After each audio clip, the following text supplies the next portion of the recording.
அண்மை செய்தி. விழுப்புரம் மாவட்டம் திண்டிவனம் அருகே நிகழ்ந்த சாலை விபத்தில் 3 பேர் உயிரிழந்துள்ளனர். இதனால் போக்குவரத்து பாதிப்பு ஏற்பட்டுள்ளது. அதனை அண்மை செய்தியாக பார்த்துக் கொண்டிருக்கிறோம். இதுகுறித்த முழு விவரங்களை வழங்க செய்தியாளர் சிவபிரகாசம் நம்மோடு இணைப்பில் காத்திருக்கிறார். சிவபிரகாசம், வணக்கம். விவரங்கள் என்ன? வணக்கம் நவீனா. விழுப்புரம் மாவட்டம் திண்டிவனம் அருகே உள்ள பேரணி கிராமத்தைச் சேர்ந்தவர் ஐயனார், அவரது நண்பர் பூபாலன் ஆகிய இருவரும் திருப்பதி கோவிலுக்கு சென்று விட்டு திண்டிவனத்தில் நிறுத்தி வைக்கப்பட்டிருந்த தங்களது இருசக்கர வாகனத்தை அங்கிருந்து பேரணி கிராமத்திற்கு எடுத்துக்கொண்டு வந்திருந்தனர்.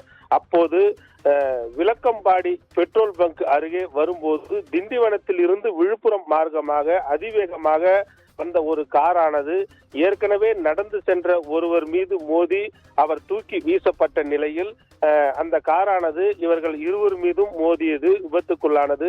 இந்த விபத்தில் 3 பேரும் உடல் நசுங்கி சம்பவ இடத்திலேயே உயிரிழந்தனர். இது குறித்து மயிலம் போலீசாருக்கு தகவல் தெரிவிக்கப்பட்டது. உடனடியாக சம்பவ இடத்திற்கு வந்த மயிலம் போலீசார் 3 பேர்களின் உடல்களை மீட்டு முண்டியம்பாக்கம் அரசு மருத்துவக் கல்லூரி மருத்துவமனைக்கு அனுப்பி வைத்தனர். மேலும் இந்த விபத்து குறித்து வழக்கு பதிவு செய்து விசாரணை மேற்கொண்டு வருகின்றனர். இந்த விபத்தின் காரணமாக சென்னை திருச்சி தேசிய நெடுஞ்சாலையில் சிறிது நேரம் போக்குவரத்து பாதிப்பு ஏற்பட்டது.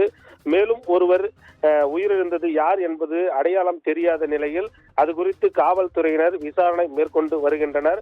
திண்டிவனம் அருகே சாலையில் நடந்து சென்றவர் சாலையில் இருசக்கர வாகனத்தில் கோவிலுக்கு சென்றுவிட்டு வீடு திரும்பியவர்கள் மீது அதிவேகமாக வந்த கார் மோதி 3 பேர் உயிரிழந்து விபத்துக்குள்ளான சம்பவம் அந்த பகுதியில் பரபரப்பை ஏற்படுத்தியுள்ளது. நவீனா, விவரங்களுக்கு நன்றி சிவபிரகாசம்.